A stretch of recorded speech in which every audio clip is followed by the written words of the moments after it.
being here tonight. You guys are in for a special treat. This is the first ever Hardywood Private Reserve Comedy Show. Give it up for yourselves.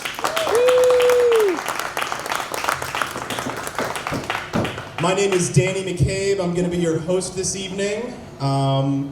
This is a really special night for me. This is a really special night. This isn't just any venue. I actually used to work here a long time ago. Had a lot of great memories here, made a lot of great friends. Definitely trajected me on my career path that I am now as a line cook. No, it's great. It's great. Hardywood was great. I think we got to all agree. Hardywood is a Richmond staple, guys. It really is. It really is. Can we hear one for Hardywood, guys? Yeah, big thank you all for letting me all use this space. They truly are, I believe, right. They are Virginia's largest independent beverage distributor, if I'm not mistaken. And they cultivated craft beer just right. Just right. They created just the right environment. They created just this beautiful place. Because there's nothing better than drinking 9% beers next to your 3 small children and being beat on by 3 other small children who are not yours. I'm kidding. No, a lot of love here, a lot of love. When they reached out to me and said, hey, do you want to do a comedy show here? My first words were, really? Notice how that was all my old coworkers laughing. No, that's the way to do it. Guys, we're almost at the end of the year. Almost at the end of 2025. It's been a pretty crazy year. Wouldn't y'all agree? Wouldn't y'all agree? I mean, honestly, I think we've all been kind of living in fear in some ways, These tariffs are really starting to affect people, I feel like every time I would turn on the news this year, it'd be tariff this, tariff that, These tariffs are too high. Oh my God, we're not going to get this item because of the tariffs. How about this? Why don't you tear off my pants and suck on my balls? Everyone wants to talk about an increase on imported goods. I'll show you a 40% increase on imported goods. God damn. What else happened this year? I think, we've had a lot of interesting characters working around the White House. One of my favorites, of course, was the autism wizard himself, RFK Jr. He really had me scared there. Did you guys ever watch that conference he had on autism? I gotta say, this is a little bit how it went. He just would go, autistic people can't hold down a job. Autistic people do not make a lot of money. Autistic people smoke a little too much weed. It got me thinking, am I autistic? So I got scared, right? I got scared. I'm like, man, am I living undiagnosed? But I don't really have good insurance, so I couldn't go to like a psychotherapist and get myself analyzed for all this stuff. So I went to the next best thing to figure out if you have autism. I went to a Super Smash Brothers tournament. I lost. That's how I found out I wasn't autistic. Oh my gosh. Lots of things been happening locally this year, too. Abigail Spanberger won the governor. She's our new governor-elect, right? I do feel bad for Winsome Earl Sears. I really do. But not because she lost, but I think that she's not hitting her right vocation. It takes a former theater kid to know theater kid energy, I am speaking! I am speaking! I'm just concerned about her. I don't want to see her on the streets in a few months on the side of, the road in Richmond going, I am tweaking! I am tweaking! Winsome Earl Sears hit hard times, You win some, you lose some. Okay. Oh, my gosh. You guys ever see a commercial that really bothers you? All the time, right? let me tell you all about a commercial that I saw recently that really bothered me. Are we familiar with edible arrangements? Okay, yeah. All right, so stick with me for the premise of this commercial. So the premise of this commercial, they had a married couple that was taking a 23andMe test, and they both get their results back on the same day, and they realize that they have a great-grandfather in common, which would make them related.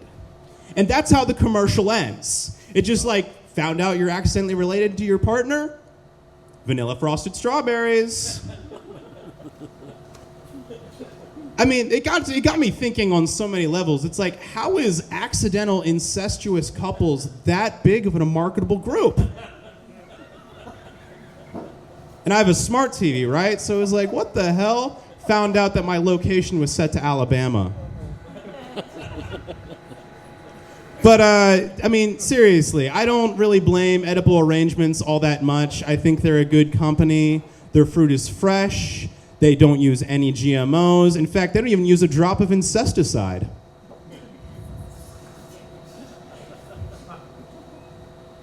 Cool. The other thing about commercials too is that, that's not the first weird incest commercial I've seen. Everyone, of course, remembers that old Folgers commercial. It's that time of the year, so it always comes up in my feed. I saw it again. I gotta say, I got a problem with that commercial. And unfortunately, the incest isn't the worst problem with that Folgers commercial. Now, if you guys aren't familiar, right, it's this old commercial where it's this brother comes home and he surprises his sister and they're too intimate and they're bonding over Folgers coffee, right, on Christmas morning. And it turns out that one of the lines that this guy says, I shit you not, word for word, you can look this up. He says, "Oh my God, West Africa was so long. I miss the smell of real coffee." What the fuck? You spent all this time in Africa?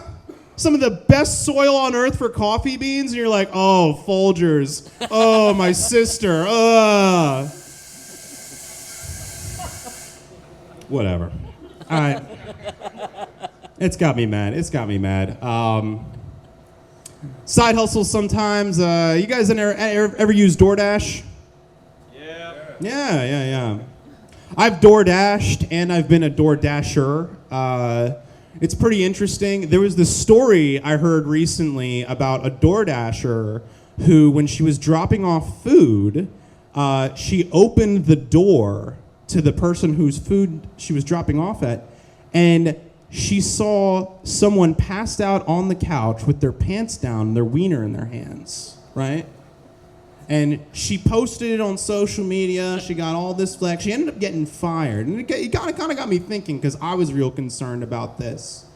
Because, when I would DoorDash a lot, I was living alone at the time. And, those of you, anyone live alone out here? Okay. Now, for those of you who live alone, what are the rules on clothing? Optional, right? Absolutely. Because there's nothing better than eating hot Vietnamese pho and wearing nothing but your birthday suit, okay? So, it got me concerned, it's shit, if I can get in trouble, for them seeing my wiener when there's DoorDashing, that made me think of that time when, I ordered food and, I got that silent delivery, so they send a picture to when it's there.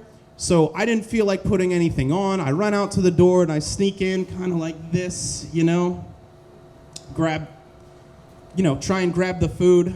Out of the corner of my eye, I see some guy still holding the phone there. And, I pull my shit back. I'm like, shit, I'm so sorry. I thought you were gone. Do you still need a picture for the app? He looks at me, he says, what app?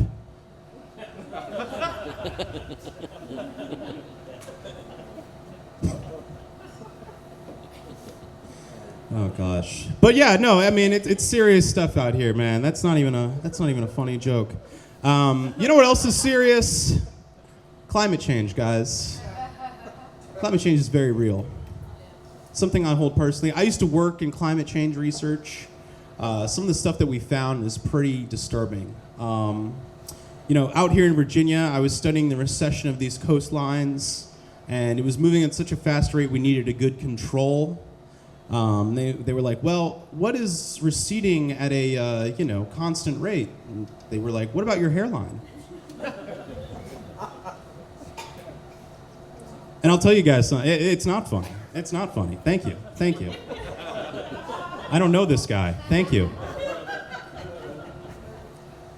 But I'll tell you one thing, is in that study, using that control, we found a very, very, very disturbing thing. Do you know what we found out? We found out that Virginia's coastlines are going to go in 200 yards in the next 5 years. And I'm going to have to start wearing a hat full time. Me with an active HIMS account, that's the real inconvenient truth.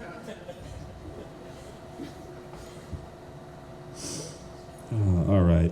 I'll leave you guys on one last little tidbit here. I'm a man of pretty specific tastes. I think when I like something, I'll never look more into it, right? Once I like something, I'm set with it for life. Nothing is more apparent of that than my porn tastes. Because when I was early on into looking into porn, I just typed in really big boobs, naked. And I still do that today. All right, for any of y'all with kinks or, I can't jack off to this, okay? Type in really big boobs into your computer. You will get all the porn there is. Okay? I don't know if you guys noticed, but I'm single. I've always had a hard time with the ladies. I've always had a really hard time with the ladies. There was this one girl I was with who, she didn't like anything about me except my voice.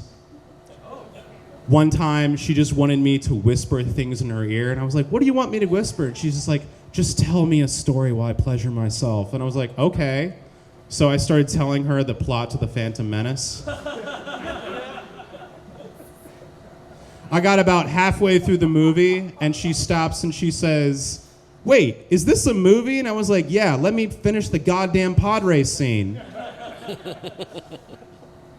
She goes, wait, so you're telling me I wasn't the princess? I was like, no, it was Natalie Portman. So who was the mysterious wizard? Liam Neeson. Did you think that was me? I'm not going to die that easily. But, I keep trying. Anyone on those dating apps out there? Yeah. I'm on them. We've got to really start being better communicators about what we want on these things and how freaky we can get on these things. Because I go over to this one girl's house, I'm trying to see what's going on. She pulls me inside, throws me down on the couch, gets on top of me and whispers in my ear. She goes, I'm going to call you Daddy. And I go, it's Danny. Daddy is my father. All right, guys. My name's been Danny McCabe. Thank you all for coming to Private Reserve Comedy. We have a lovely show ahead of you this evening. I have picked out 7 of some of the best comics in all of the Richmond area. These people are going to make you laugh. They are amazing. This first comic here, she's really going to bring the energy to the show. She's really awesome. She is so funny. I can't wait to see what y'all are about to say. Everyone, please give it up for Stephanie Moyer.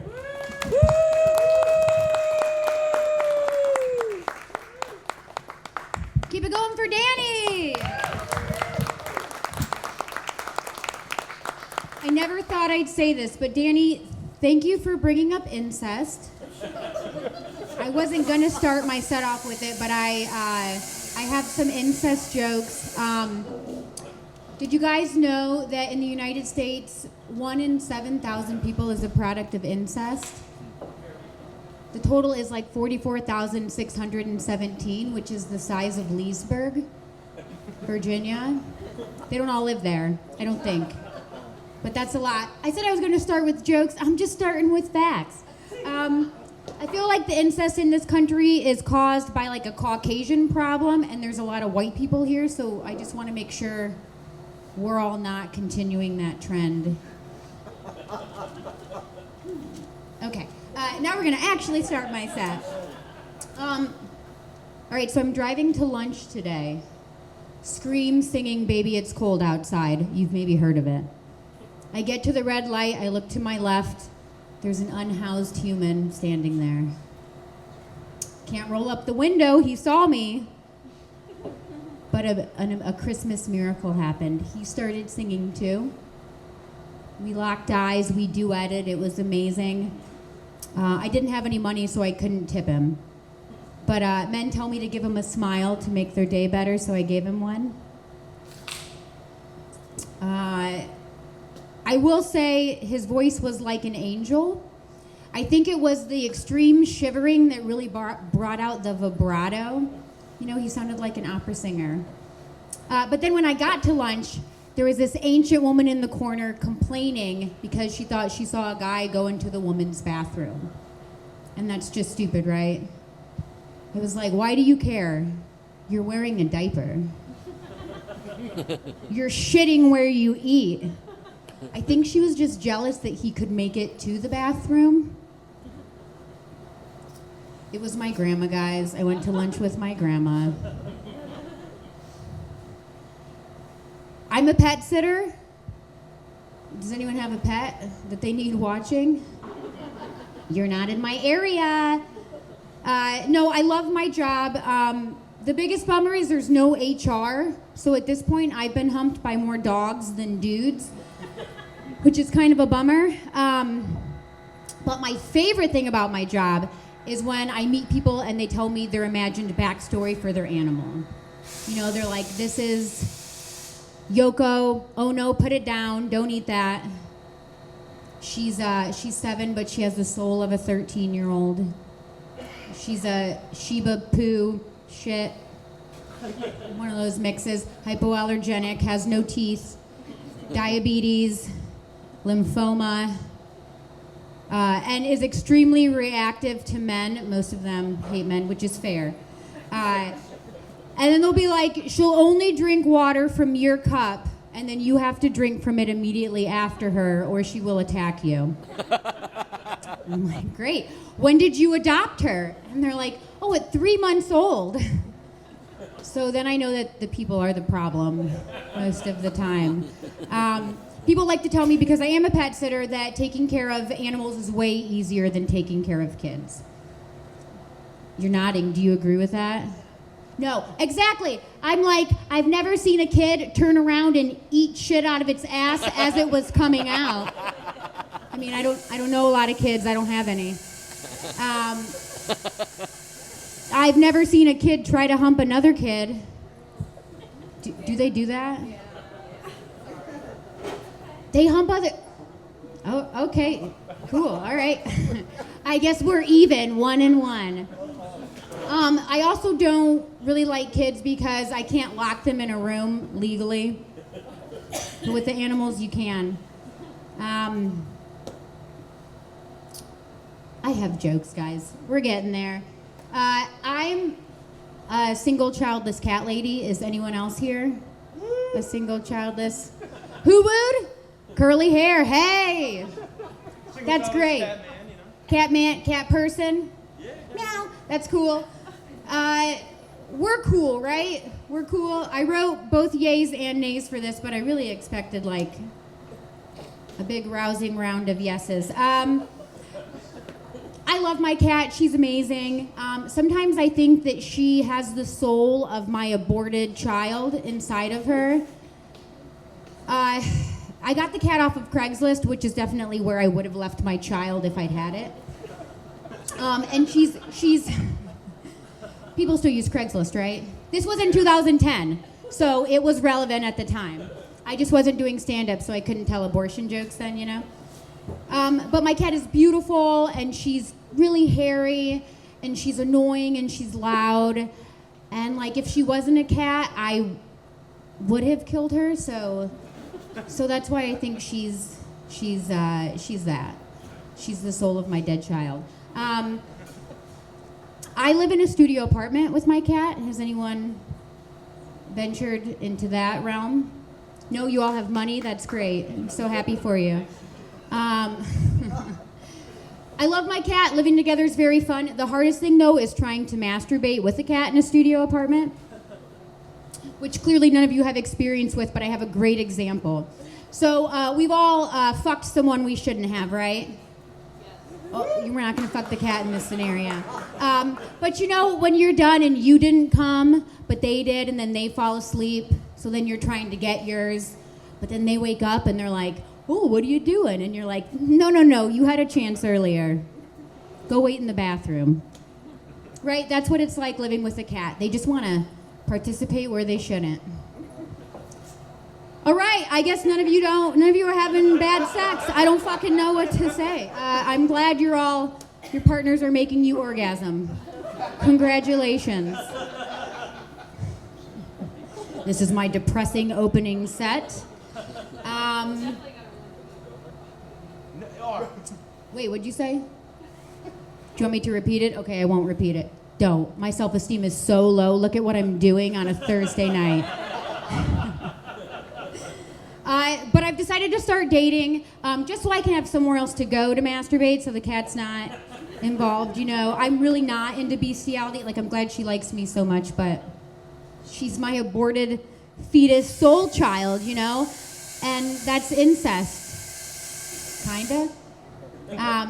Anyway, I was on an app, and none of you applauded for the apps, which is great. Don't. They make you want to kill yourself. But I was on an app, and I was looking at this very boring person's profile, and he said he was into dogs and sports. But he spelled "and" wrong. He spelled it I-N-D. And I am part German, but the only kind of Nazi I am is a grammar Nazi, okay? Because it's like dogs and sports, boring, vague. Dogs in sports, that's a spectrum. So he's either a fan of Air Bud or Michael Vick. And I don't know if I want to date either one of those guys. Maybe the Air Bud guy. But then I feel like his mental capacity is 8 years old, and then it just got stuck there, you know?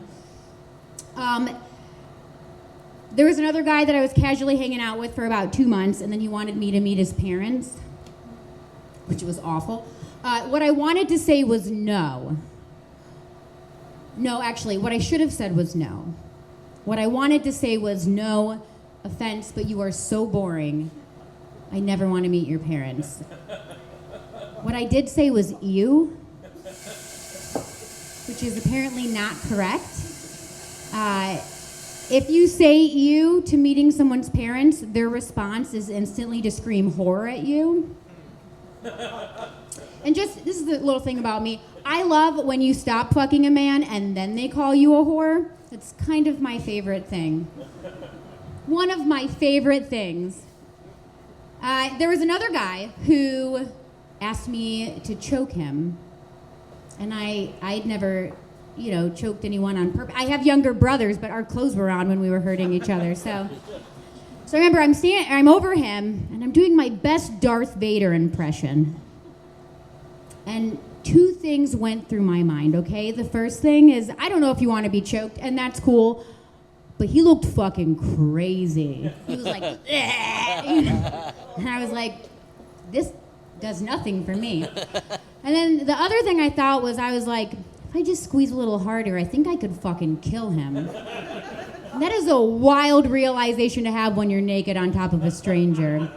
I didn't even know his middle name. I didn't even wash my hands before our encounter. That's how much I didn't care. Oh, you guys all wash your hands before you touch other people? You're fucking liars. You're liars. You pick your nose and then you finger your friend. I know it.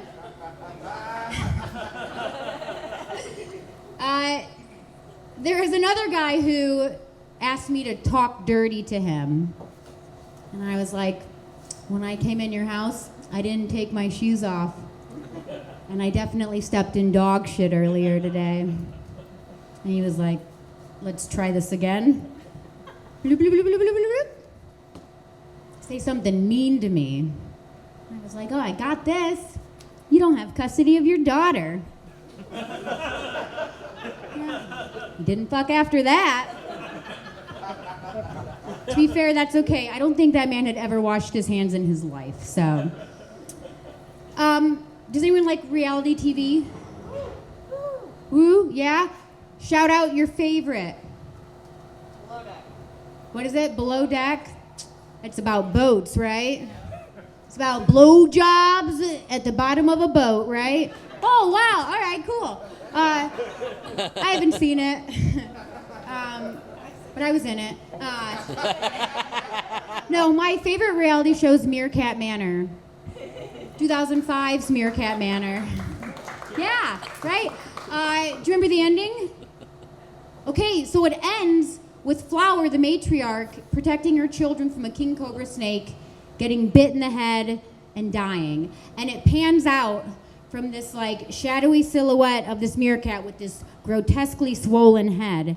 And it just pans away with this soft narrator voice. And it was very tragic, but I think, imagine if Below Deck ended like that.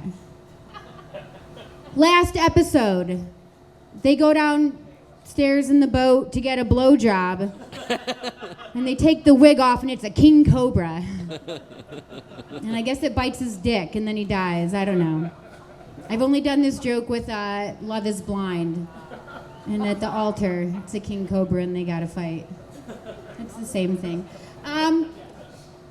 Do you guys like movies about genitalia? It's a very specific. All the comics are like, we love them. We call it porn, but we love it. We love it. So my favorite movie is Tease. Has anyone seen Tease? Yes.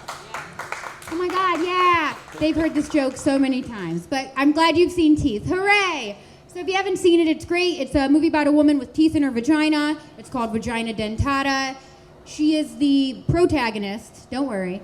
But she just bites off a bunch of dicks in that movie. It's so fucking good. But I have a lot of questions when the movie ends. Like, I want a prequel. I want to know if she had to go to the dentist or use a dental dam. I want to know if she had baby teeth and if they fell out. And if the tooth fairy paid her for those baby teeth. Maybe the tooth fairy from that fucked up movie, The Tooth Fairy. Isn't there a horror movie about the tooth fairy? Yeah, or imagine like, I got a snaggle tooth up here. Maybe she's got one down there, I don't know. I don't know. But I was thinking we could call the movie Gums. Yeah, all right. Let's pivot. So I don't have a lot of political jokes. And I don't know politically how this room is, considering the side of town we're in Richmond. But, beautiful. But I do have a joke about Jeffrey Epstein, and that's not too political, right? Right? Controversial. Okay. I'm just gonna keep saying right till someone answers so I can stall. Do you guys read about how his penis is misshapen and looks like a lemon? No. Yeah. Well, it's full of vitamin C. Vitamin semen. No, it apparently is misshapen and looks like a lemon. And I just feel like when God gives you lemons, you have to sex traffic. There's no other way. All right, let's get Danny back up here. Thank you for the time.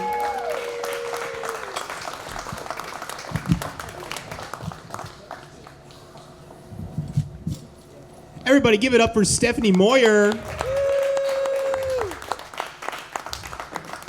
I love that joke about Meerkat Manor. I really do. Do you know meerkats kill more of their own kind than people do?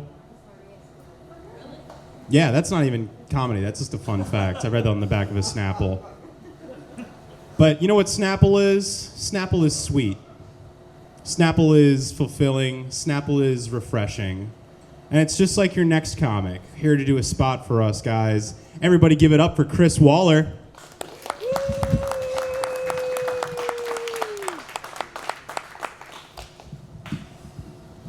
Hello, Hardywood. Very happy to be here. I I started watching a lot of TV recently, and I've really come to hate when a TV show is like obviously from a foreign country, but they try to be American. Like, I'll give you a perfect example. I had to stop watching this one show recently because someone said, and I quote, that pussy's got some kilometers on it. Fuck the metric system, dude.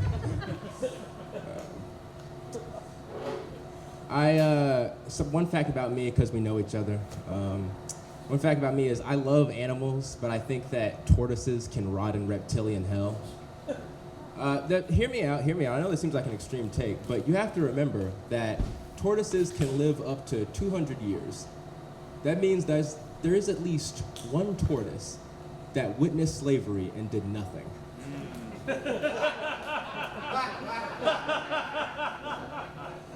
Not all scale folk is kinfolk, apparently. But speaking of TV, I love the bad boy trope in old movies. I think it's hilarious that white people's idea of rebellion is just a leather jacket. Like, they'll say something, they'll be like, college is for pussies, and everyone's like, oh my God, he is not like the rest of us. This cracker's got some salt on it. Everybody have a good Thanksgiving? Yeah. That's good. You guys got racist grandparents? They're dead now. They're dead now. Hell yeah, brother. My grandparents, they're trying to be woke now. Like, I remember, so I went home for the holidays, and we're watching TV, and all of a sudden my grandma just turns to me, and she's like, they should really start letting the gays vote. And like, everyone around her gets silent. I'm the agent of chaos. I'm giving her the poetry snaps. I'm like, yes, Nana. Yes. And then later that night, we found out that my cousin is moving to India to teach, and right on cue, my grandma's like, it's a goddamn shame what happened to them. They were here first. I honestly blame Columbus for that one. I was a shy kid growing up. I had all these like things I wanted to share, but I was too shy to really say them. So I would wait till my mom was asleep, and then I would sneak into her room and whisper fun facts in her ear. Like, for a solid 6 months, she thought she was schizophrenic. The whole time, it was just me going in like, otters have webbed feet.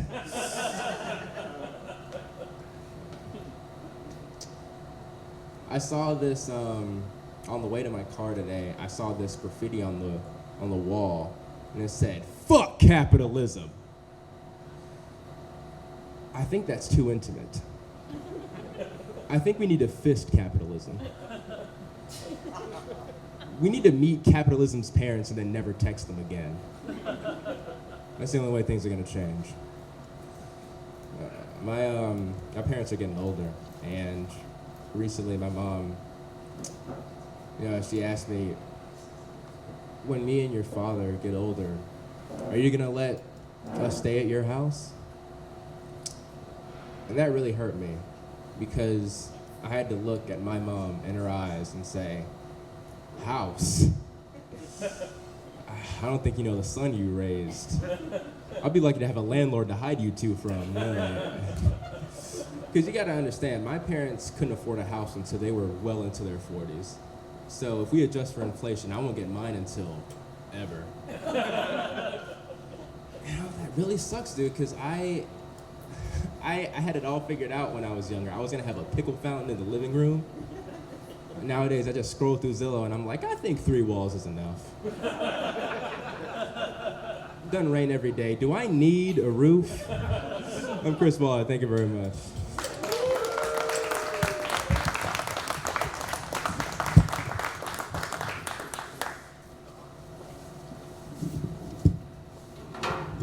If anyone asked, that stool was here when I started. Oh my God, guys, can we give it up for Chris Waller? Oh man. All right, guys. Y'all ready for your next performer? Yeah. All right, this guy's a very good friend of mine. He runs the open mic at Home Sweet Home every other Tuesday. Every other Tuesday at 9 p.m. So if you're ever there, you've probably seen or heard him. And if you're like me, you stay after and you drink with him. So everybody give it up for my friend Jacob McFadden.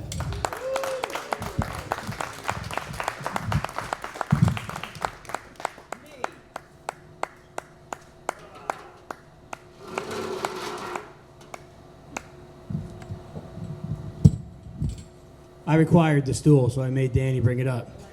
Yeah, this guy's going through a fucking table before the end of my set. That's what's happening. This is an MMA set, guys. I'm just kidding. I took my kids out to play in the leaves before the snow comes and fucks it all up. And they had a great time, and I can't breathe at all. I am zooted up right now on Sudafed, but don't worry. I checked the box. You could drink on it. In fact, the box says it's fucking cool if you do. So that's where we are. It's weird to do a stand-up comedy. I have 2 young kids. I got a 4-year-old and a 2-year-old, and my wife's pregnant. And if you were to see me an hour ago, this is what you would have got. Good night, stars. Good night, air. Good night, noises everywhere. Mwah. I love you, buddy. There's snow coming tomorrow. We're going to play out, and it's going to be so much fun. And you smash cut to now. I have trouble fucking my wife these days. I do. I have trouble fucking my wife these days. It's not because I don't love my wife. I do love my wife. You look concerned. I do love my wife. But I like to have, do you like to have sex with women? Yeah. Hell yeah. It's not going to save you from going through the table, but I know you do. I like to have sex with women. I got multiple kids. I can prove it. But these days, it's hard to have sex with my wife. She's getting into her 3rd trimester. Let me ask you a question, sir. Do you know how hard it is to have sex with a woman while a third party is actively kicking you off of her? I'm trying to do my business, and there's somebody like, that's my mom!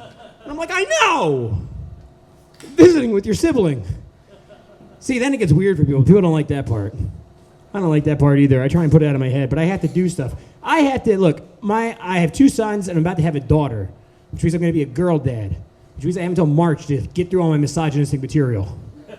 And then I can't do it anymore, because what kind of monster would make fun of girls? Real sick bastard, that's who. I'm worried about having a daughter. I'm worried about being a girl dad, because there's a lot of ways you can fuck it up.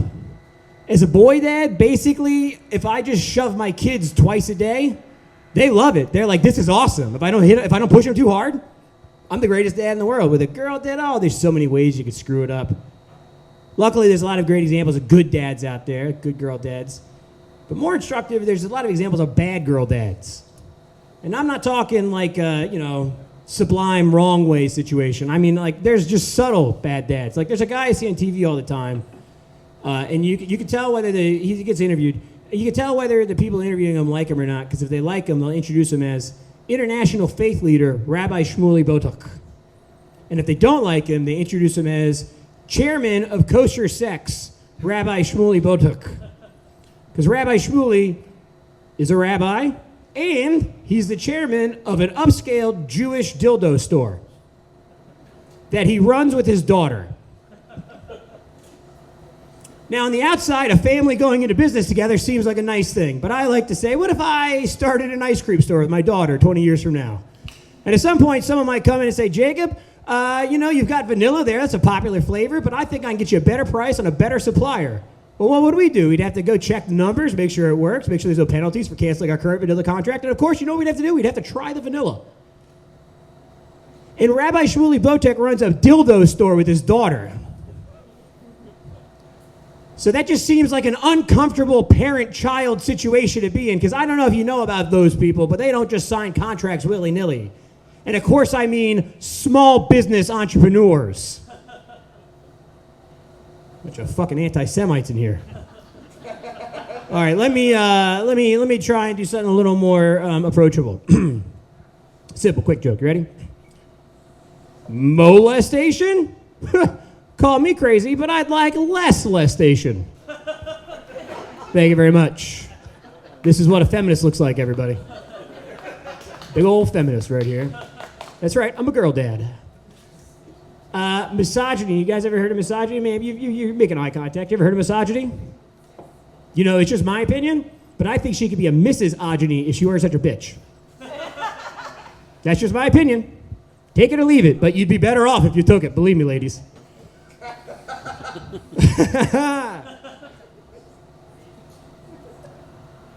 My head feels horrible.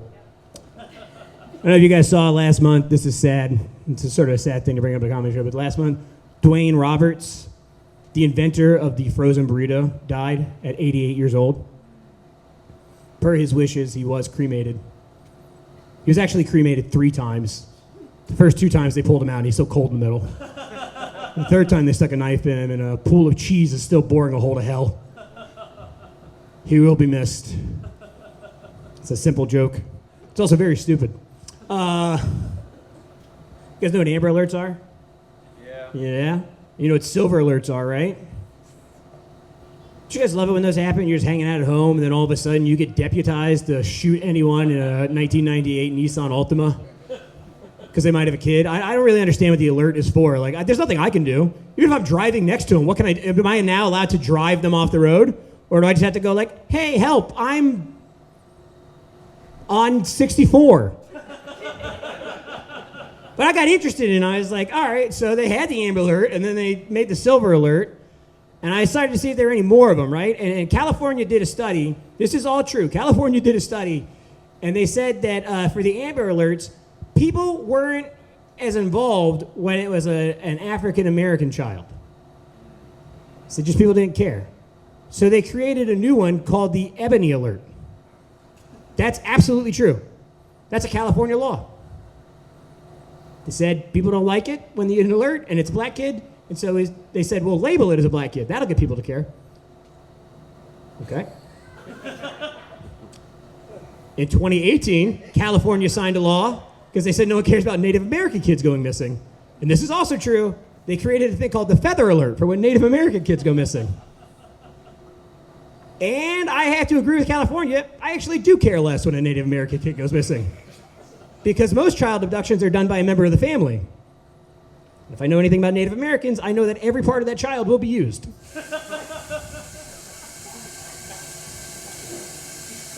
My favorite part of doing that joke is the silence is usually interrupted during my next joke when someone with their phone in front of their face goes, oh, fuck, that's real. All right. I don't know if you guys saw this. Amazon has just acquired the rights to James Bond. So now if you have Prime, you can see all, I know, it's a good sound. That means that beer's happening, guys. So Amazon has just acquired all the rights to all the James Bond films. So if you have Prime, that means that you can watch all of the James Bond films for free.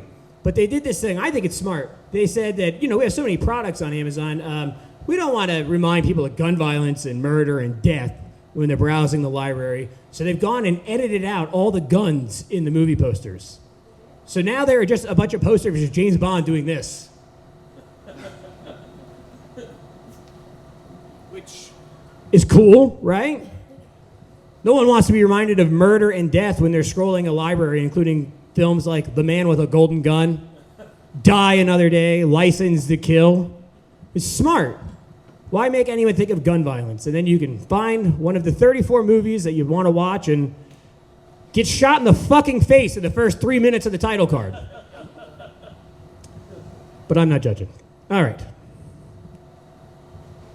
Get ready to go into the big closer here, guys. Big closer.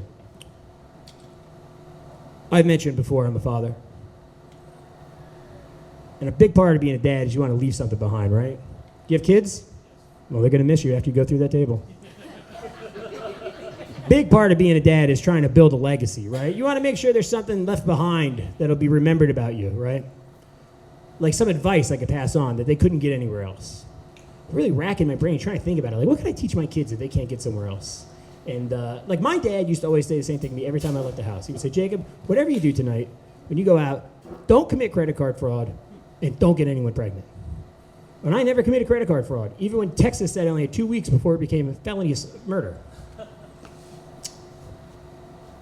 people are uncomfortable with that joke, I'd like to remind everyone I have a 2-year-old, a 4-year-old, and a 17-year-old ghost at home. Pro-choice crowd. So I'm racking my brain, like, what's something that I could teach my kids that they won't get anywhere else? And I'm thinking of my own life experiences, and I finally figured it out. One day I'm going to sit my boys down. Daughter's the wife's problem. One day I'm going to sit my boys down and go, boys, listen to me. Never 69 with a woman wearing fake eyelashes. Because it is going to feel like a centipede is crawling across your asshole. And you're not going to get that on a Dr. Phil rerun, everybody. That is true, thanks. This guy has watched every Dr. Phil, and he knows that he doesn't say that once. Son, you don't want a 69. I've never tried to do a Dr. Phil before, and I never will again. Danny, what do I got? 5 minutes. No, don't. Told you, I'm fucking Sudafed it out, man. When we first got pregnant with my first kid, my wife was so excited. She was like, you must be so excited. You know, you do comedy, now you're going to have a kid. You must be so excited because you're going to get to do dad jokes. You're going to be so good at dad jokes. And I said, I don't know what that is. I don't know what you mean. What is a dad joke? And she said, you know, like jokes like dads tell, like just corny jokes to their kids. So I tried to think about it. I thought I wanted a dad joke my dad always used to tell, but I'll need you guys' help, okay? This is my dad's joke. Knock, knock. Open this fucking door! When you pay my fucking mortgage, you can lock a fucking door in my house!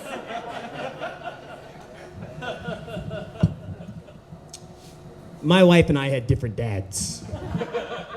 My dad was not as fun as other dads. All right, Danny, do you want me to do more? I could end with the classic. Yeah. All right. I'm married now, but before I was married, I used to go on the apps. I heard you guys talking to Stephanie earlier. You guys are big fans of the apps. I know that for a fact. Okay, you don't like it when someone ruins Meerkat Manor, but you are big fans of the apps. I used to go on the apps, and I would go on these dates with these girls, and they would always describe, the guys, you have watched me now for a while, you know I would never want to be crude, but they would always describe a certain part of their body as cute. They would say, we were drinking, they would say they had a cute pussy.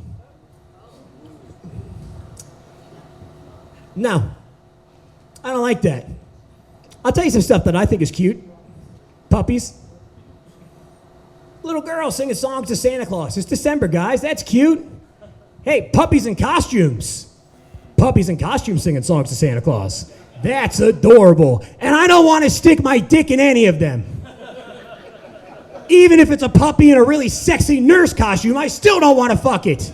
I don't want a cute pussy.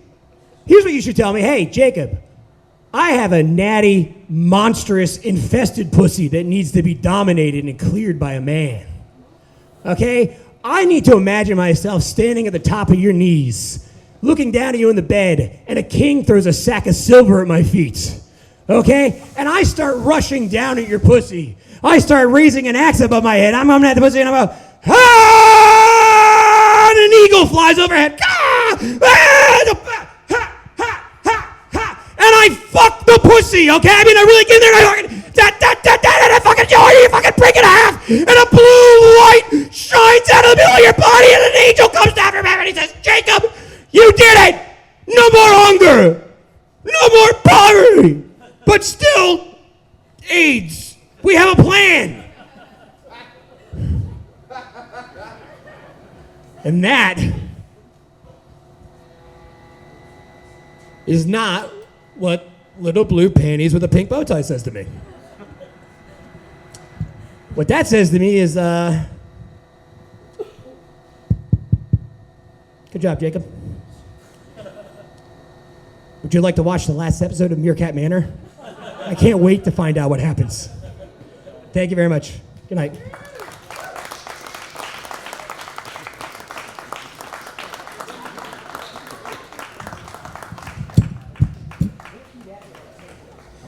Give it up for Jacob McFadden, everybody. He's talking about pretty pussies. I think cats are cute. Okay. All right. Cool. We don't like that one. That's all good. That's all right. He put a lot of passion into that. We love him for it. Absolutely. But you know who else is passionate? You know who else is going to put a lot of effort into their next set? Your next comic. Because he's amazing, and he's here right now. And I think you guys are going to have your sides hurting with laughter. Don't quote me on that, but I truly think you will. Everybody, please put your hands together for my friend, Chukknephew.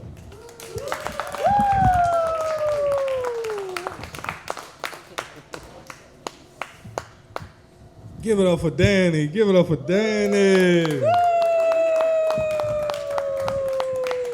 Wow. I didn't expect this many white people in here. I am nervous as hell right now. I'm going to be honest with y'all white people. For real, man. Last time I seen this many white people, I got put on probation. My God. White people make me nervous. I just went to the courtroom yesterday.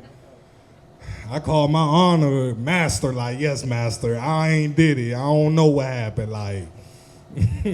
He says, your honor. I said, yeah, that's what I said, master, like, yes. For real, man. White people make me nervous, I ain't gonna lie, because there's a lot of white crime going on these days now. For real, man. Every time I step up my house and see a white person walking down the street, I go right back in my house and lock the doors. Click, click, click. Look out the window like, shit, is they gone yet? Shit. The crazy part about that joke is I live in an all-white neighborhood.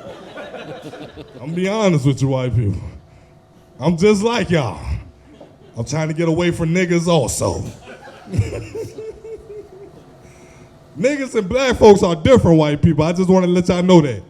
Niggas will break in your car and steal your change. I had a nigga broke in my car last Christmas. Stole nothing but 3 pennies. I said, damn, good thing he didn't look in the trunk. I had 3 ounces and a Glock back there. Like, shit. That's what niggas do. That's what niggas do. Niggas don't search the whole car. For real, man. How y'all feeling tonight, though? Y'all feeling good? Hardywood. I'm so drunk right now, I thought it said hardwood. I'm gonna be honest. As soon as I pulled out, I said, I got a hard on quick, like, God damn. Shit. Woo. I know I'm gonna see some white girls in this motherfucker then, like, for real, man. Love white girls though, man. I ain't gonna lie to you, man. I ain't gonna lie to you. I'm married to a black woman though. I just want to throw that out there. Just in case y'all want to try to go tell on the Instagram and shit, like Chukknephew, he said he like white girls, but he married to a black woman. I love white girls though, I ain't gonna lie to you. Cause white girls make you feel good when you having sex with them. Black girls don't do that shit. See, black girls moan like an electric car. See, white girls, when they moan, they be like, ah, daddy, shit, give me that cock, shit. They be reaching for the air and shit like, God damn, what's up there, baby? Shit. Fuck. I don't know what's going on up there, like. White girls make you feel good, man. I ain't gonna lie to you, like. Oh, white girls, man, for real, like. I gotta ask this question, though. How y'all feel about Donald Trump? Boo! Only 3 of y'all, okay. The rest of y'all looking at me like, man, I love Donald Trump. What you gotta say about his ass? Love Donald Trump. I'll be honest, man. Donald Trump keep talking about make America great again and shit like that. I'm gonna be honest with you white folks. America ain't been great since we seen Janet Jackson titty. Y'all know I ain't lying. 04? Y'all remember what y'all was doing in 04? Y'all might be too young back there in 04 then, okay. Shit, I was young as hell too, I ain't gonna lie. I was in the 4th grade. But I remember that titty though. I remember that nipple. Shit, that big ass areola. Shit. What? Nipple look like a milk dub, ain't it? Shit. I wanted to suck that nipple. Shit. Love titties, man. For real, man. That's why I'm mad my wife ain't pregnant no more. Like, I'm gonna be honest with you. I miss when my wife was pregnant. Because the breast milk tastes like almond sweet milk. You feel what I'm saying? Y'all ever drunk that that pregnant breast milk before? You drunk that milk before, sir? Look, he like, I mean, shit, I got 3 kids. What you mean, like? Hell yeah. If y'all don't know about that breast milk, get a girl pregnant and try it out. I'm trying to tell you.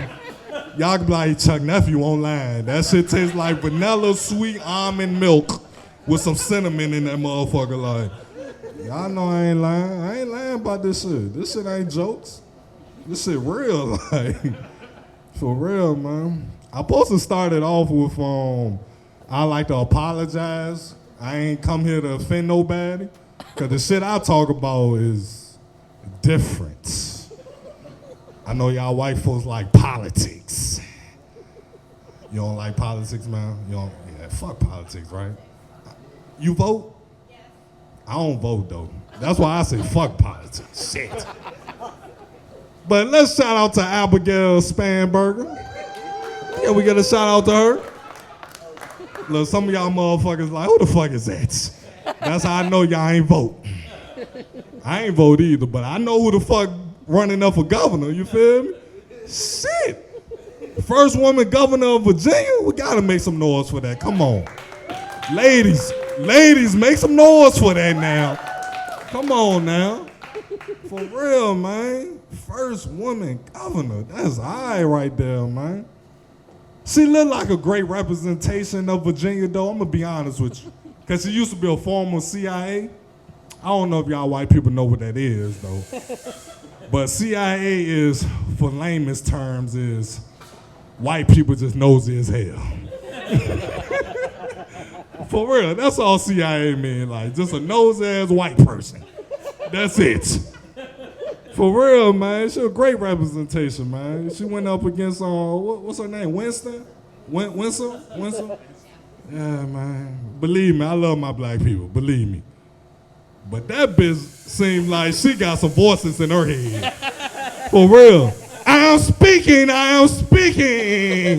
Like, bitch, ain't nobody else talking over you. What is you talking about? Like, shit.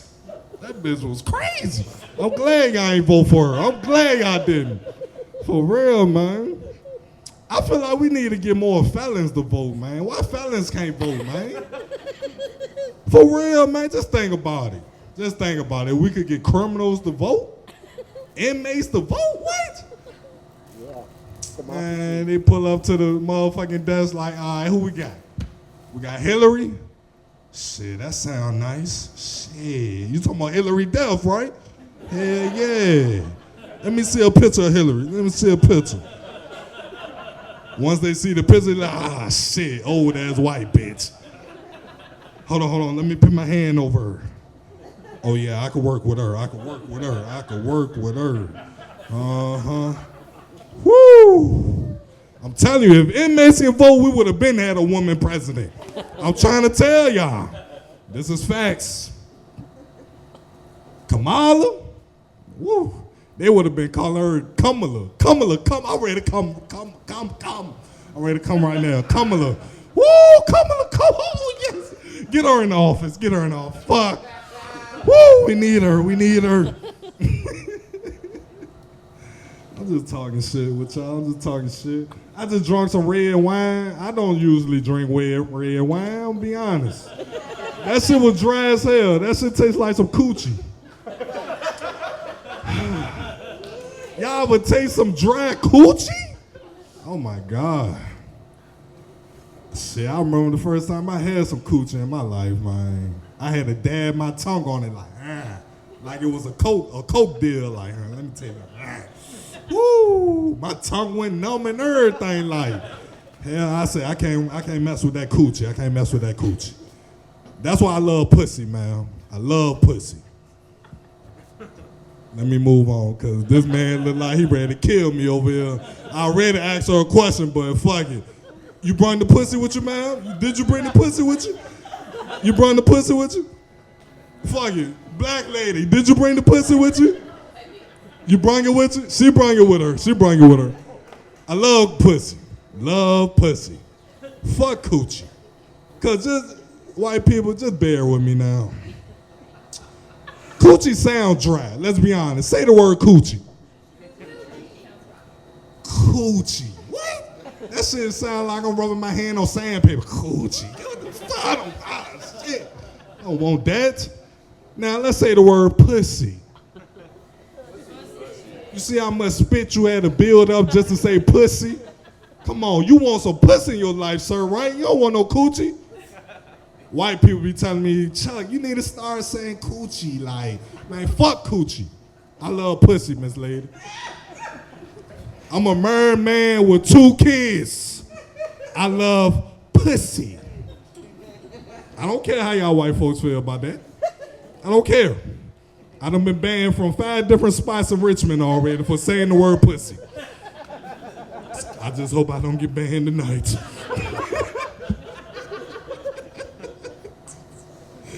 I ain't lying to you, man, because pussy is different, people. Pussy will make a man tell you his deepest secrets. Like, shit, whoo. The combination to the code is 6697. I keep $50 in my right sock. That's what good pussy will do for you. You feel what I'm saying? Good pussy will make a man rebuild your whole house. That's what good pussy will do to you. Ladies, y'all come downstairs, y'all have a porch in your kitchen. Like, God, how did I get this in here? Like, well, at least I can see in the backyard now. I can see. Good pussy. Coochie ain't gonna do that for y'all, ladies. Coochie ain't gonna do that for y'all. So all I'm just trying to say is, if you know a man that's down and out right now, let him hold some pussy. He might be the man of your dreams, I'm trying to tell you. You let him hold a little inch of pussy. A little inch. Stop it, let me stop it. I'm losing y'all white folks, I'm losing y'all. Fuck you. Too much about the pussy, I'm sorry. Okay. Let's get to some jokes, I guess. Oh my God. Y'all ever seen a person's lips so chapped and make you lick your own lips? You be trying to get their some Carmax, but they never want to take the Carmax though. Lips be chapped as fuck. Like, you might need some Diddy baby oil for them lips. Like, get that. Take that. For real, man. Why do they call it a building when it's already built? Shouldn't it just be called built? White folks, I've been reading. Nah, real talk, man. Oh my God. I'm just this type of nigga. Oh my God. White folks, do y'all ever say the word nigga? Be honest. There's only 3 of us in here. Y'all ain't gotta lie. Never? You don't never?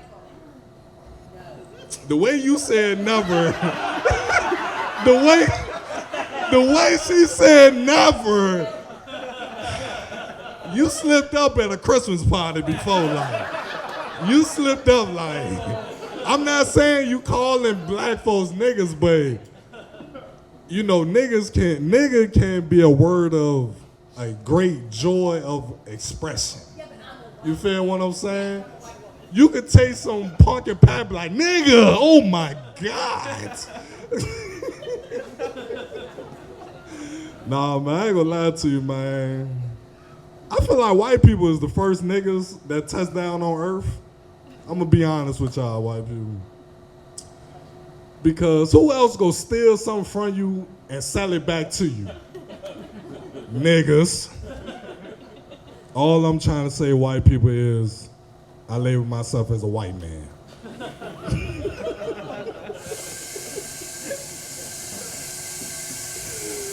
Hey, like, man, back to Trump. Fuck it, back to Trump. Who said no? You said no? Oh, she want to hear the pussy jokes. You want to hear the pussy jokes? Hey, I got plenty of them pussy jokes now.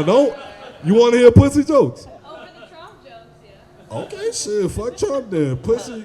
She said pussy over Trump. Okay, I love her over there. What's your name, Miss Lady? What's your name? Taylor. Oh yeah, I know a lot of white Taylors. Oh yeah. She got pussy on her back there, fellas. Just to let you know, she got pussy, not coochie. Pussy. For real, man. I'm getting old now, people. I'm ready to be 31 now. I'm ready to be 31 on the 20th of this month. Man. I knew I was getting old, though. I ain't gonna lie to you. This is how I knew I was getting old, because I don't even like to have sex no more. For real. I just like to eat the pussy and go to sleep now. I eat pussy so good now, I learned how to breathe through my ass. For real. See, look at my niggas, they like, how you do that? Yeah, it take a lot of practice. Sir. A lot of practice. Love pussy, though, I'll be honest with you, like, I love it. Love women. Like I told you, I'm only 30 years old. So what else do y'all expect me to talk about? But nothing but pussy. Y'all ever had to take a shit so bad you went to the toilet and 2 pebbles of shit came out your ass? Now I'm talking to my ass like, God damn, that's all you gonna give me? What the fuck going on? You gotta push your stomach in now, try to get some more, like, shit. Woo, get up out of there. For real. I just took a shit before this show, I'm gonna be honest. I feel good right now. I'm elastic right now. I'm good. You feel me? Them inner thighs. You feeling good right now. I notice when you get old, you know the importance of stretching. And that's right, fellas. You gotta stretch before you have sex nowadays. Like shit. You ever came so hard you caught a Charlie horse? Like, shit. Oh, shit. Woo, baby, give me 10 minutes and some pickle juice. I'll be back. Hold on. You gotta stretch, fellas. You gotta stretch. I'm trying to tell you. Be honest with you, man. Fellas, you ever came so hard you drooled on your girl's forehead? Nobody, just me? I drooled on my girl's forehead. Then the worst part about that is, she had that motherfucking, I don't know what you call it, but makeup, eyebrow and shit. I rubbed all that shit off. All that shit came off. I cut on the lights. I said, God damn, bitch, you might need to go to the hospital. You might got cancer. Oh, okay. I just like to say, it's Thursday, so people do something different in the bed today, or tomorrow, or this weekend. Be different. How about both of y'all take a Viagra pill? Pussy hard, dick hard. That shit gonna sound like construction work. Yeah. Okay. I'm Chukknephew. If you like anything I said tonight, you can follow me on Instagram or Facebook at Chukknephew. That is CHUKK nephew, all one word. 2 K's, white people, not 3. Thank you.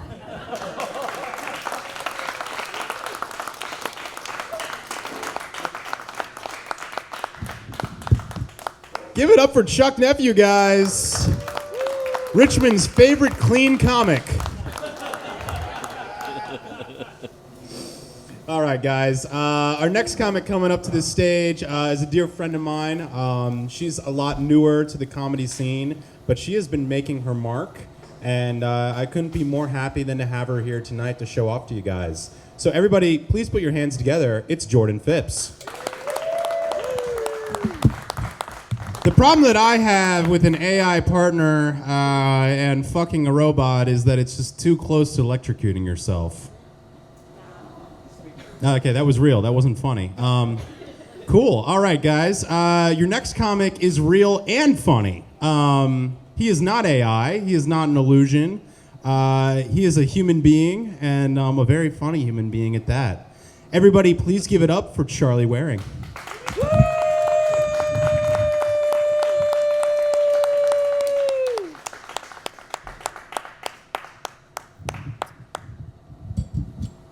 I'm real. Keep it going for Danny, everybody.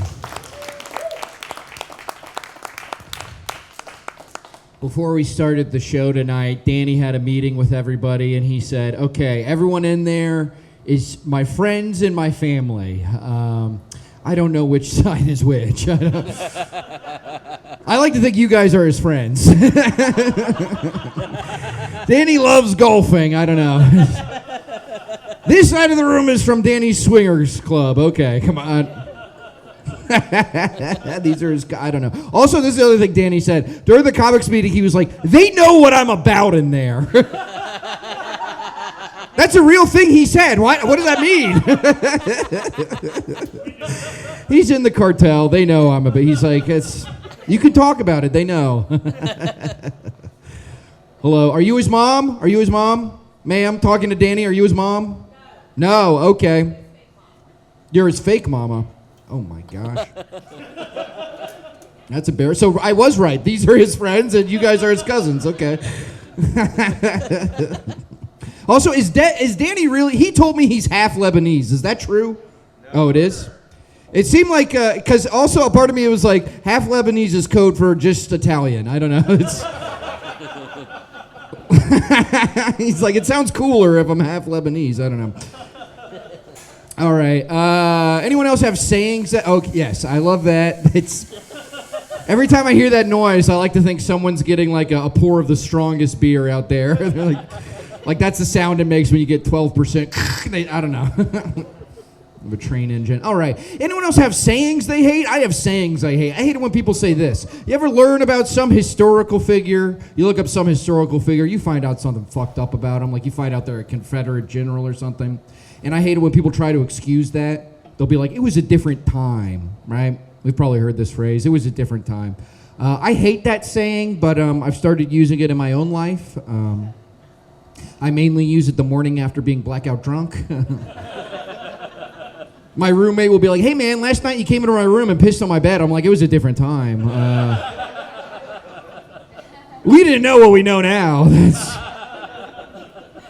Now we know you don't like pissing the bed. Okay, that's nice about learning. This is another saying I hate. You ever hear someone go, history is written by the winners. History's written by the winners. It's like, yeah, no shit, okay? It's like, who do you want to write history? The losers? Come on. You want all of human history to be written by the French? Come on. You ever talk to one of these guys? Enfant, shut the fuck up! That's what I say to them. I'm just saying, if you speak French to me, I'm going to kick the shit out of you. That's all I'm saying. And that's a Mark Twain quote. It's in Huckleberry Finn. Cool guy Jim says it. Okay. All right. One guy read Huckleberry Finn. He was there when it was written. Oh my God! Old! I'm sorry, my one fan. All right, when I was in first grade, there was a rumor that the gym teacher was sexy, okay? There's a rumor that some of you guys are like, wait, how is that a rumor? It's a rumor because me and about 7 or 8 other little boys would whisper in each other's ear, Mr. Smith is sexy. So that's how it's a rumor.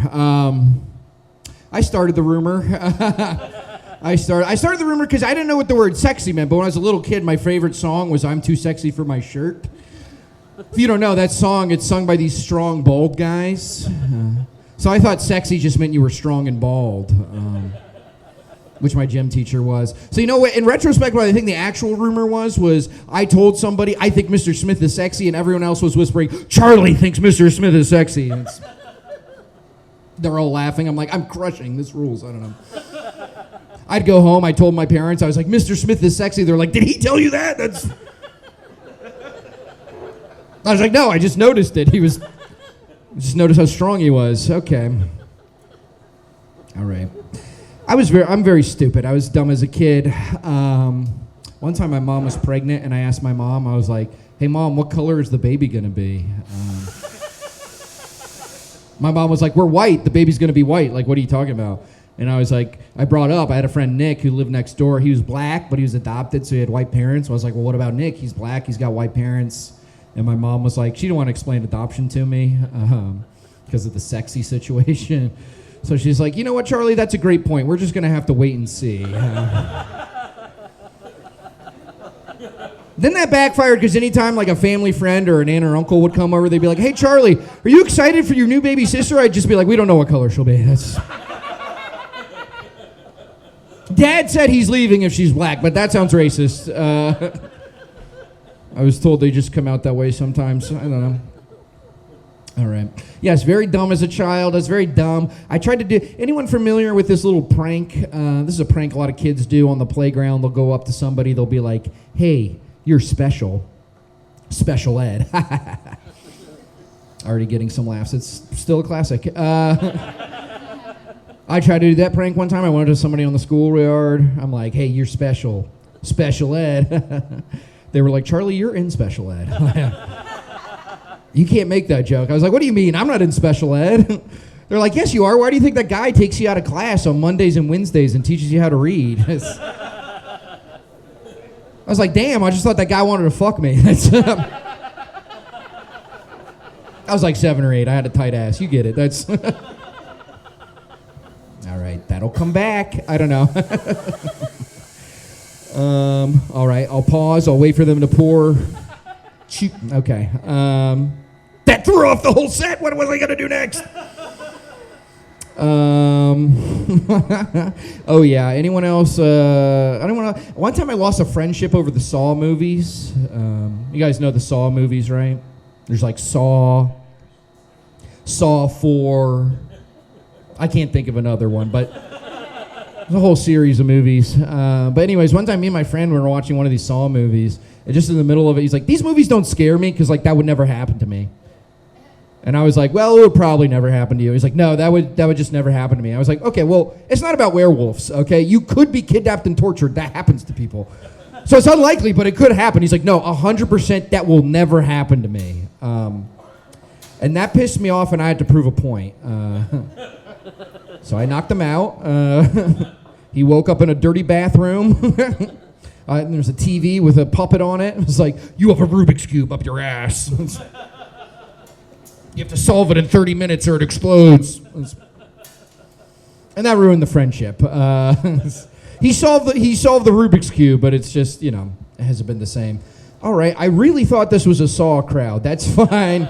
No offense. This table, you guys look like you love Saw and torture, so...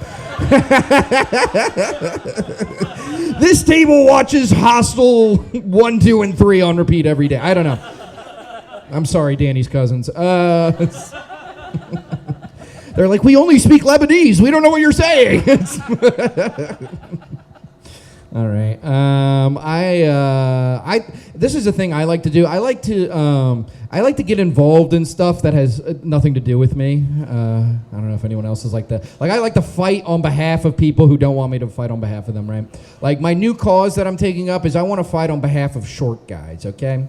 I'm fighting on behalf of short guys because I just want all the short guys to know that you need to stop letting women call you a short king, okay?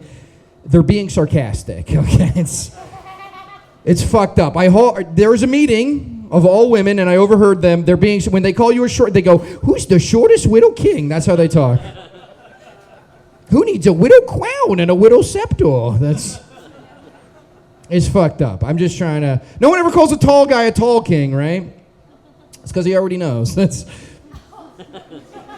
You don't have to... I know, this is, on shaky ground. I feel kind of bad about it too. I don't like making fun of short guys because, like, in my experience, short guys are the guys who know how to fight the most, right? Like, short guys, they can kick your ass, right? You ever go to a jiu-jitsu class, a karate class? It's full of, like, guys under 5'6", right?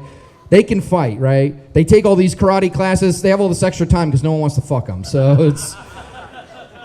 So they're very good at fighting. I don't know. And I'm superstitious too. I'm sorry. I don't mean to make fun of the disabled, but like that's why I don't make fun of bald guys, only because I think every bald guy made fun of a bald guy, and that's why they're bald now, right? Like, I saw Danny a few years ago. He had luscious hair. They made fun of a bald guy. Look at him. I don't know. So I don't make fun of bald guys, but at the same time, it's like, I don't feel bad for him. Same thing with guys in wheelchairs, right? If you make fun of a guy in a wheelchair, you're going in a wheelchair. That's why I hold it in, okay? I have a lot I want to say about these guys. These guys in the wheelchairs. Okay. That's all right, guys. All right. I been watching a lot of Tubi recently. That's code for my life isn't going well. My finances aren't where they want to be. Choo-choo. I don't know. Watching a lot of Tubi, so I'm seeing a lot of commercials, right? There's a lot of these political ads. I know the election's over, but I'm a hack, so I'm going to keep talking about it.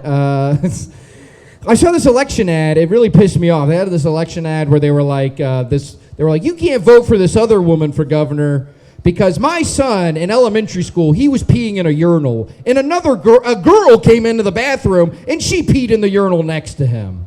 Right? That's like their problem. This is what I hate about this country. We're so political. I hate how political we are. Someone hears about a girl peeing in a urinal, and the first thought they think is, oh my God, how do I tell the governor about this? Meanwhile, you got a guy like me, average citizen Joe.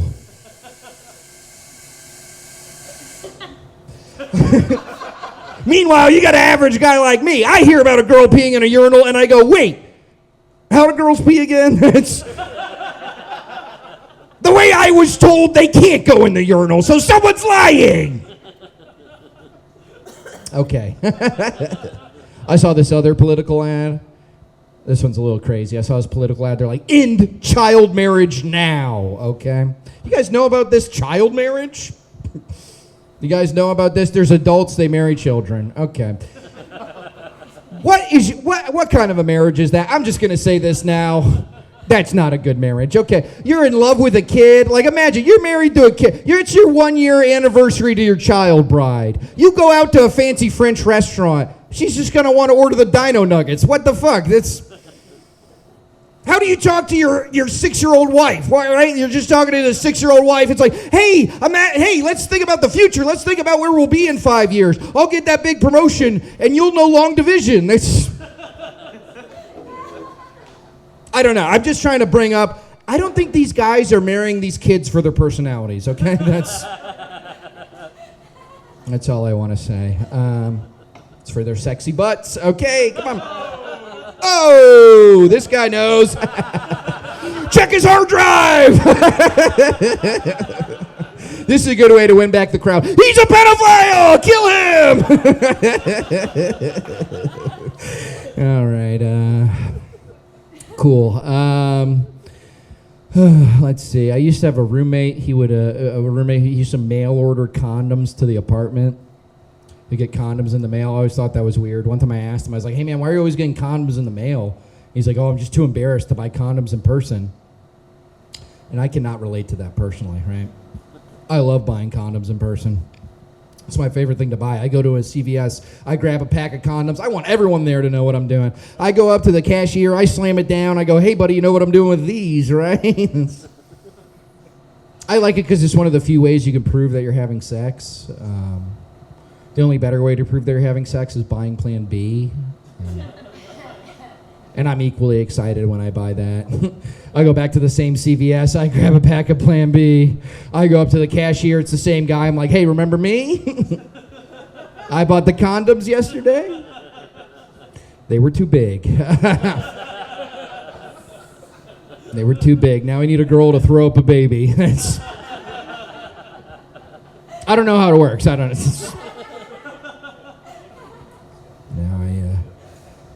Now I want to buy a gun. That's Plan C. Yeah, some people pull back. Let me clarify. I'm not shooting the woman. I'm shooting the baby as it comes out of her pussy. I'm sorry. Danny wrote that one for me, so you can scold him after this. I was in the Midwest recently. I was in the Midwest. I was in a bar that turned out to be a gay bar, but I didn't know it was a gay bar at first. Thank you. I've been to gay bars before, but this one, it's like, I just didn't know, right? Because like there's a lot of guys there. They're all in flannels and baseball hats. I was like, oh, okay, these all look like my friends. Then I overheard one guy talk to another, and he had a very distinctive voice that I'm not going to do now, but he had a distinctive voice, and he was like, look at this queen right here. And I was like, oh my God, everything came together. I realized it was in a gay bar. And I had a thought that I think a lot of straight guys have when they're in like a everyone around them's gay. I'm kind of ashamed of it, but it's a real thought. I think a lot of straight guys have this. I just thought to myself, I went, oh no. Oh no.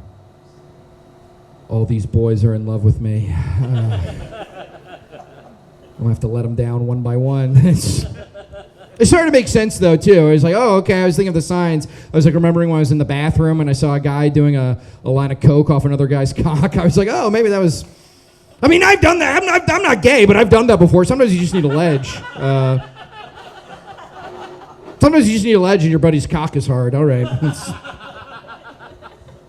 One time I did that joke in front of my parents, and my dad came up to me and he was like, "You can do anything with anyone's penis, but don't do drugs." I don't know. I thought that'd be funny. Okay, I love beer. This is cool that this is here. Let's give it up for Hardywood. Come on, I love beer. One time, this annoyed me. One time somebody came up to me. They told me about beer. I was drinking beer, and they're just like, beer's just empty calories.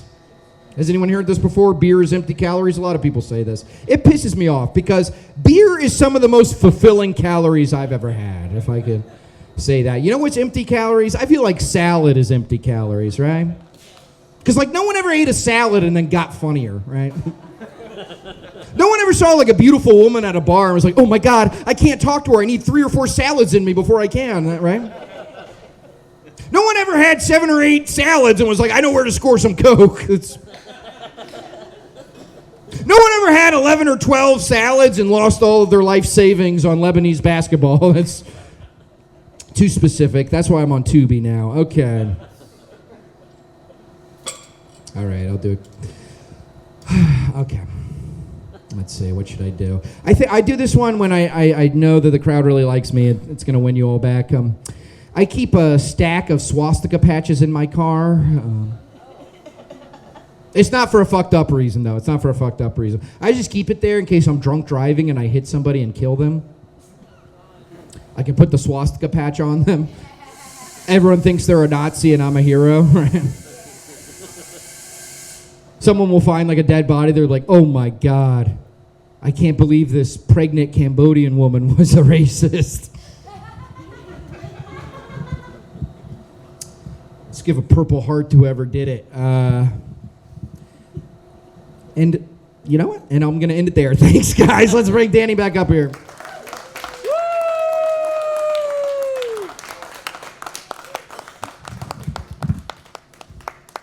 Charlie Waring, everybody. He was able to predict which side was my friends and which side was my family. All right, guys. We are at the headliner portion of our show. Are we all ready for our final comic of the evening?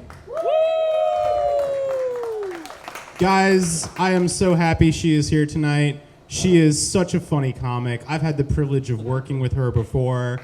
She has opened for countless big names. She is one of Richmond's funniest, one of Richmond's go-tos, one of the top dogs in this entire area. Everybody give it up for Lucy Bonino.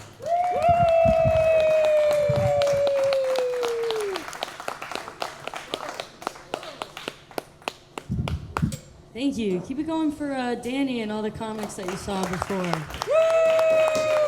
That's crazy. Danny, I didn't know that you knew this many people. Straight gun to my head, you're like, does Danny have a loving family? And I would have been like, no. So that's pretty amazing. Congratulations. I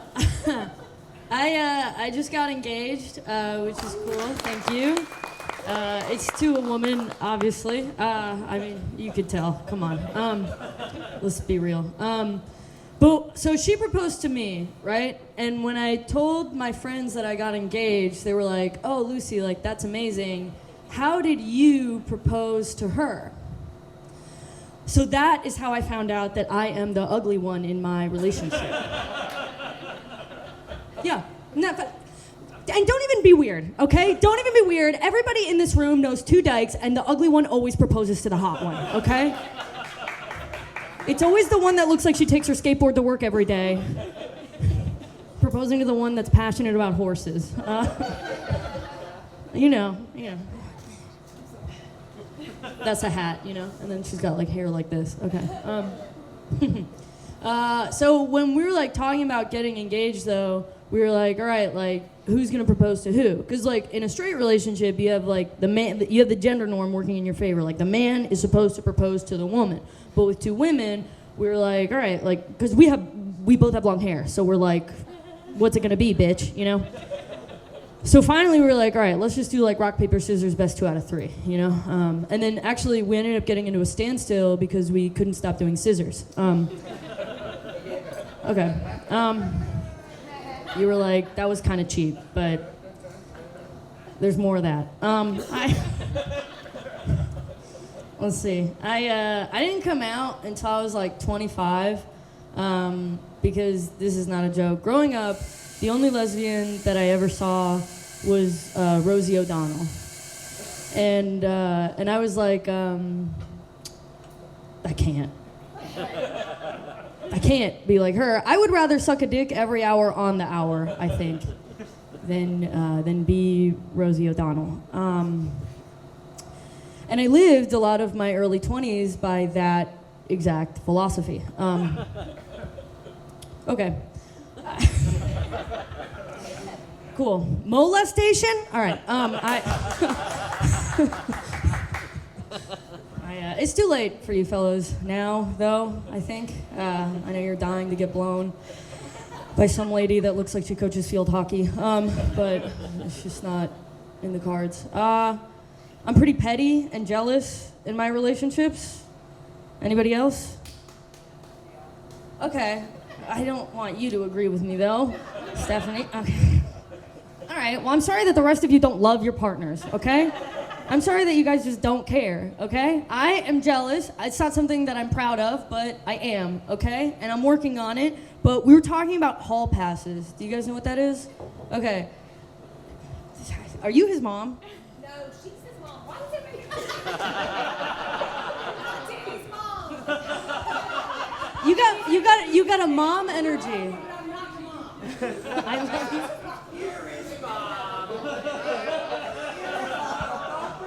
Are you a mom? Okay. Okay.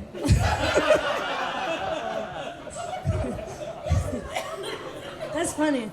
It's like I can barely get my mom to come to. I think my mom has. I've been doing comedy for like 6 years. She has maybe come to half of one show. So just to get like multiple moms to come out, I'm really learning a lot about Danny right now. Really something special. Okay, so sorry, we've strayed from God's light.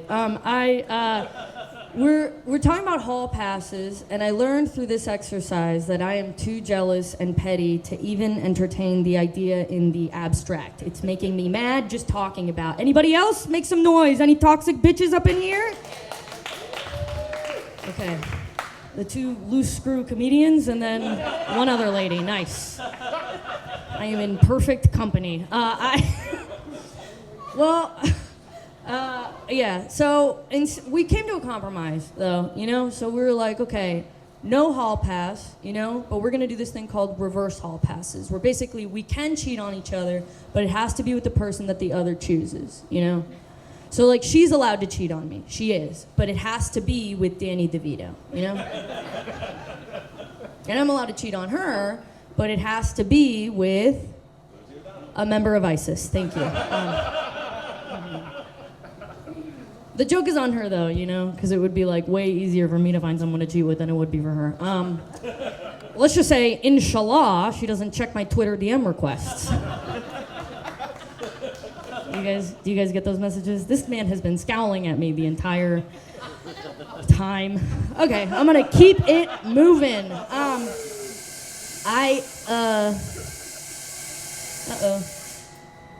okay. Sorry, I got a text. It was like, "Can you call me?" And I was like, but it's not important. Don't worry. I was raised Catholic. Any other Christian heads up in here? Make some noise.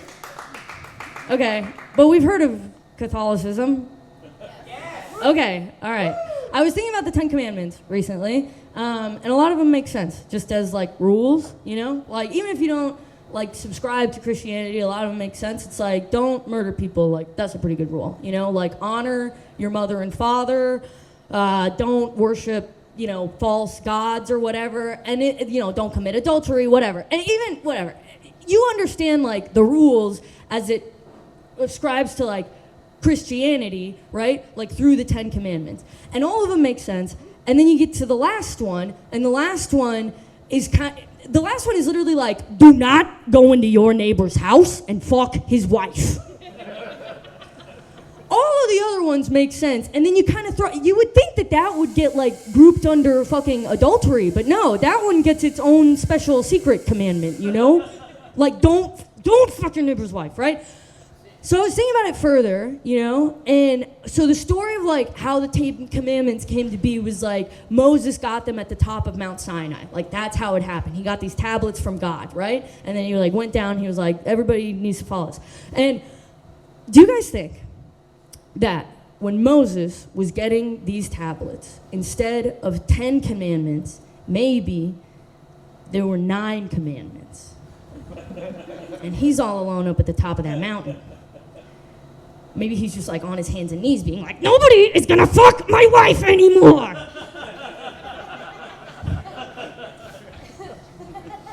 Do you guys think that modern Christianity exists as it does only because Moses' wife was just such a huge, incredible slut? Okay, still a scowl. Cool. I'm gonna get you, man. I'm gonna get you with one of these. One of these I'm gonna...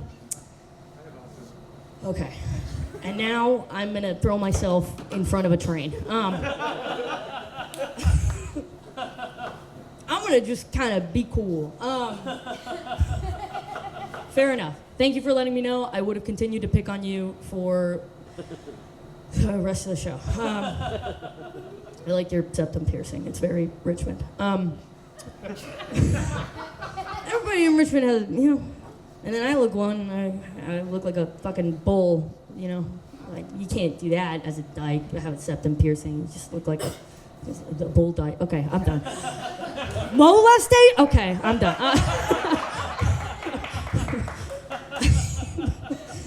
I don't know. Let's see. I like it when, okay, we're gonna get weird. But we've all known each other now, right? Okay, they get dark. Is that cool? Are we cool? You guys are, okay. I like it when ugly people are also horrible.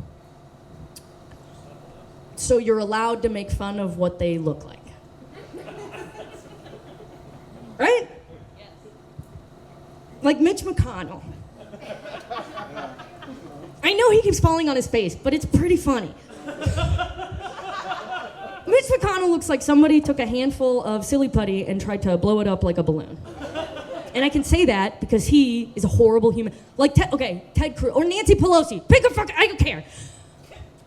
Ted Cruz looks like, I don't care if you agree with him, and if you do, that's amazing, but you can admit that he looks like if you touched like the small of his back, you know when you like touch a piece of like deli meat and there's like a sheen on it? And it's just kind of like a clammy, like a, just a... That's what I imagine his back feels like. And I could say that because they suck, right? They suck. They suck, you know? No one's out here dragging Mother Teresa. And she looked like a dog, if I'm being perfectly honest. She did. She looked like a dog. But you can't say that because Mother Teresa was like a saint, you know? You can't be out here being like, Mother Teresa looks like if beef jerky had a face, you know? You can't... I'm losing some of you on this Mother Teresa aspect. I can feel it. I can feel you pulling back. But earlier, when I was talking about how Mitch McConnell looks like one of those bodies they pull out of a pool after 4 days, nobody said anything. Nobody batted an eye. Now we're clutching our pearls because it's Mother Teresa. Okay. Okay. How do you want the joke to end? I would fuck her, all right? I would fuck her. She was a beautiful woman. Okay. I don't like icebreakers. Also, okay. I don't like icebreakers. I'm gonna tell that joke in a second. I have been thinking about this all day. Ladies, I don't like how selfish people are. And ladies, when did we get so fucking bad at going to the bathroom?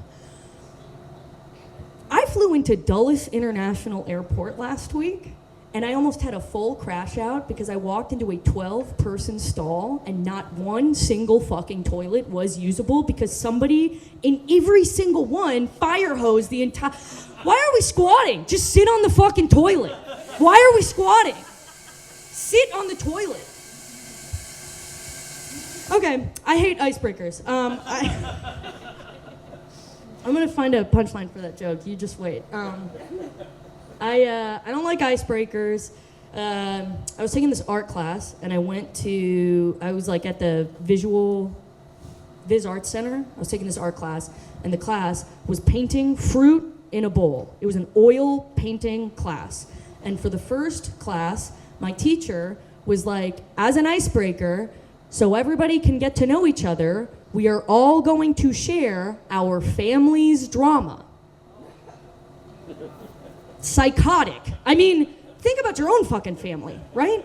Think about your own family with that fucking prompt. What do you say? What do you say? You know? Because you're standing in a circle, and it's like, okay, you got to give something because you can't say nothing, you know? You got to see these people for 8 weeks. You got to give them a little something juicy, but you can't be full like, my sister is my mom, you know? You can't... You got to give them like a little, like a tidbit or something, you know? So I'm standing there trying to think of like what I am going to say. And then the woman next to me starts talking, and she's like, hi, my name is Eve, and my family's drama is that my mom, for her birthday, my dad was supposed to get her a cake, but he forgot to get her a cake. So all day, my mom was pretty mad at my dad. And that's my family's drama. And that made me so mad. That made me irate. I was like fuming at that answer. I had a whole thing that I was gonna say, and it was gonna be like a little like, you know?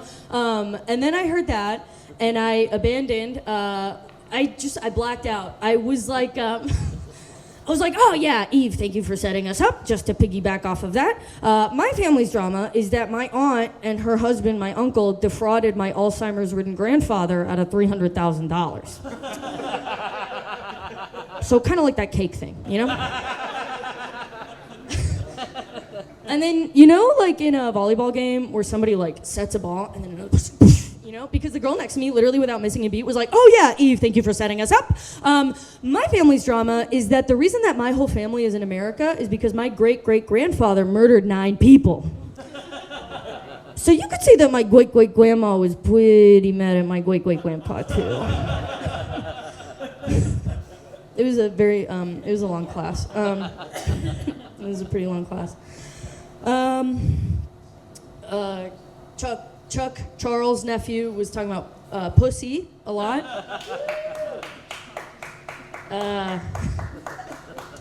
Yeah, keep it going for him. Sometimes I have thoughts that are so horrible that I am embarrassed to have had them at all. Like a couple weeks ago, I was driving, and I thought to myself, do we inherit our sex drives from our parents and grandparents? And if so, does that mean that my grandma is horny all the time?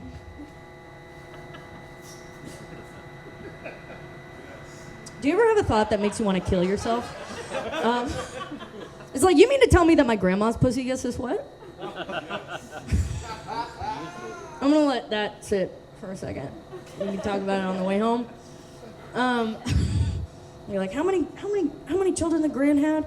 I don't know if that's true about my grandma, but I do know that my grandpa was an admiral in the Navy, so he liked to swim.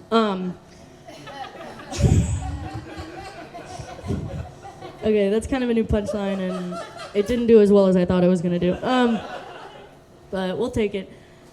I'm gonna do 2 more and then I'm gonna leave. Because this show has gone on for long enough. Oh yeah, Virginia, as we know, banned Pornhub, right? Finally, thank God, right? No, but that's how I found out that my grandpa knows what a VPN is. Isn't that funny? That's how I found out. Yeah, and then when I confronted him about it, he was like, "No, Lucy, it's not for that. It's to protect my banking information from trans people." Okay. I have 2 closers, but I'm gonna do the one that needs work because, no offense, I don't care how I do tonight. I am not. I'm not friends with any Republicans because I don't know why. I mean, well, I do know why. I'm gay, and we live in Richmond, and everybody there is gender fluid and a communist. So. It just didn't shake out that way for me, unfortunately. But it's not like I was going out trying to be like, I don't want Republican friends. I'll be friends with anybody, really. Anyone that'll have me. I can't believe he got fucking all you guys to come out to this show. I have been running a show for over 3 years, and I've never had a single family member attend. A monthly show. I love my family. Okay. Yeah, will you please? Yeah, I have a great, healthy relationship with them. We keep straying from God's light. I'm not friends with any Republicans, and it wasn't intentional. And I didn't realize this until very recently. I've lived in Richmond for like 10 years, and I didn't know that I didn't have any Republican friends until this past June when I went to the river. That's something that I like to do. I like to go to Texas Beach, but they got rid of the fucking pedestrian bridge, so you have to fucking hike now. So my whole thing is like, first nice day of the year, you know, I put my little backpack on, I'm like, Lucy, you're gonna have a good day, you're gonna lay on a rock like a fucking lizard, you know? And I'm traveling, you gotta go like 1.5 miles, and I have to cross the train tracks to like get to my spot where I like to go, right? So I'm like going, and I cross the train tracks, 10 a.m. Sunday morning, remember this, all right? And I hear, out of the corner of my little ear, a little like chirping sound or something, like a little like animal somewhere, and I'm like, you know, Richmond has a lot of stray cats, I'm a lesbian, I should probably go check it out, right? So I walk over, and I see pretty soon that a goose's nest has just been obliterated by the fucking train, like very recently. And the source of this sound is a goose that got its leg blown off by the train. And it is howling in pain. And that is the source of this sound. This is not the funny part of the joke. And so I'm looking at it, and I pick it up, I take my towel out, I like pick it up because it's like in horrific distress. And it's like looking at me, and it's just hard. It's hard, you know? And I don't care if you disagree with what I'm gonna say next, but the only humane thing that you can do in this situation, because remember, it's a Sunday, it's fucking the morning, I'm 1 mile from the road, and this thing is going to die, right? So the only humane thing that you can do is put it out of its misery, all right? It's hard, and it sucks, but that's like what you gotta do in that situation. And I'm looking at this fucking goose, and I just can't do it. I don't have the heart. Its eyes are very sad. So I'm like, okay, I'm gonna call, let me see who I can call. I'm like scrolling through my phone, like somebody that can either come here and help me or like walk me through it or something like that. And as I'm scrolling through my phone, it was in that moment that I realized that I don't know any Republicans. Because I was like, I wish there was a real man that I could call right now.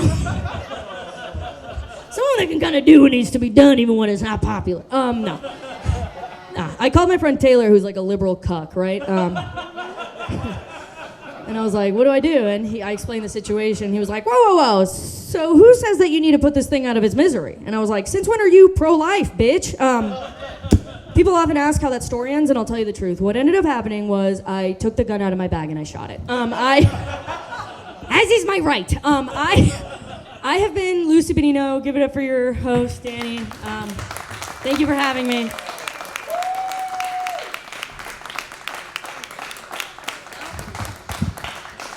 Oh man, everybody give it up for Lucy Bonino. Oh, thank you all for sticking through it. We did not drive off a single person tonight. I consider that a success. Awesome. Most of y'all are here because you know me. But please give it up for all your comics here that you've seen tonight. Please give it up for my man Silver, who's here recording tonight. And please, please, please give all your money, if I haven't said so already, to Henry behind the bar here as you close out, guys.